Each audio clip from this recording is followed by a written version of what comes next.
Welcome to the complete comic book history of the Dark Knight. I am Salazar Knight and this is year 16 in the history of Batman. This is the last year before the Silver Age of Batman officially starts, and we start this year with Batman number 84, which is quite interesting and not exactly because of the Catwoman story, but instead because of the third story in which we finally see what could be considered the inspiration for Arkham Asylum. As you can see on the splash page, this story features the Gotham Insane Asylum, which looks very much like the modern Arkham.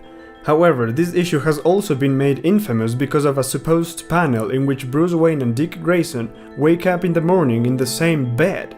Yes, it looks bad, but for every other bastard out there that used this image to prove how Batman and Robin were gay, they all missed to show the next panels in the same story, in which we can clearly see that Bruce and Dick share the same bedroom but not the same bed. It was simply the artist's mistake to make the image look like that. If they really wanted to prove how gay the dynamic duo was, they just had to use this image that I already showed you.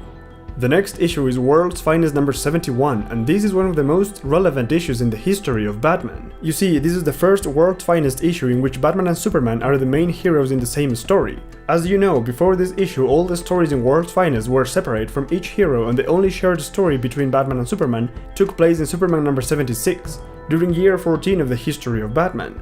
The formula was a success, and World's Finest changed definitively to include the two heroes as the main feature for almost the entire run of the series. Some people say that the reason why Batman and Superman were put together was because DC was forced to do it, and that is bollocks. It was all part of the initial changes towards the Silver Age. DC had to reduce the pages from World's Finest from 68 to 24. It was not profitable anymore, and also reducing the number of stories from 7 stories to 3 stories. The new Batman and Superman stories were 12 pages long, and the other 2 stories were 6 pages each. If DC really wanted to keep the Batman and Superman stories separate, they could have done it. The new format was 24 pages long, so there was enough space for a Superman story with 12 pages and a Batman story with other 12 pages. So it is clear that they decided to join the Batman and Superman stories and were not forced to do it at all. Don't let anyone else tell you otherwise. Now, the story in World's Finest number 71 is actually pretty cool because Batman and Superman have to switch identities to trick Lois Lane after she witnessed Clark changing into Superman. The whole thing is quite interesting as the two heroes try to fit into each other's shoes and see how hard it is to be one another. And by the end, Superman admits that being Batman is much harder than being Superman.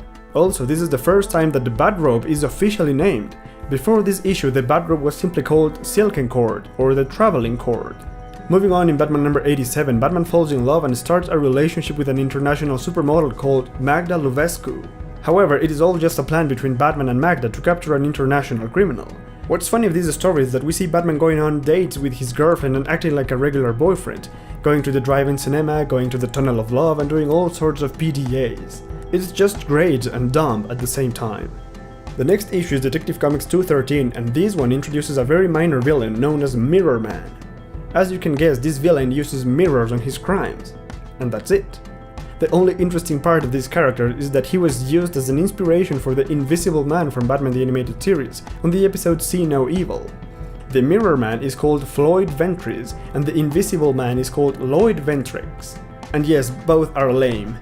In Detective Comics 215, a group called the Batman from All Nations is introduced, and as you can imagine, this is a group of heroes from all across the world that decided to imitate Batman and act as heroes. In this story, they don't play an important part, but they have become much more relevant in modern years when they were brought back by Grant Morrison during his run on Batman. And now, the last Batman comics before the Silver Age. First, there is World's Finest number 74, and yes, as you can see on the cover, in this issue, Superman gets his own super signal. In the story, the super signal is used by Batman to contact Superman in case he needs help, and this time Batman needs Superman because there is an alien on Earth who can transform into anybody and Batman can't defeat him alone. With Superman's help, they manage to send the alien back to his world where he decides to become a crime fighter and transforms into BatmanSuperman, or Super Batman, a mixture of both heroes. Could you imagine how powerful that creature is? Anyway, this issue is also important because this is the first time in history that Superman enters the Batcave. In Detective Comics 216, a Batman from the future appears, and you better remember this story and get used to it because this stuff becomes more regular in the Silver Age. And last, there is Batman number 89, which introduces Aunt Agatha, a frail old lady who witnesses firsthand that Bruce Wayne is Batman, but she doesn't believe it, and she is convinced that it's all for a costume party. This is all very weird for a Batman story, and things just get worse from this point onwards because this is the end of the gap. And now this channel has officially covered the most relevant events from the first appearance of Batman in 1939 to the beginning of the Silver Age in 1955. 16 years between the Golden Age and the gap, and the Batman history continues. First, to anybody who has watched the whole thing, thank you for your time and patience. I know these weren't the best videos, but I can tell you something. There is nobody else on YouTube doing this thing that I do with such burning passion. Batman is the best hero, and giving you his complete comic book history makes me happy. And I hope you're happy too. And if you know any other Batman fans, let them know about this series. It deserves all the attention it can get.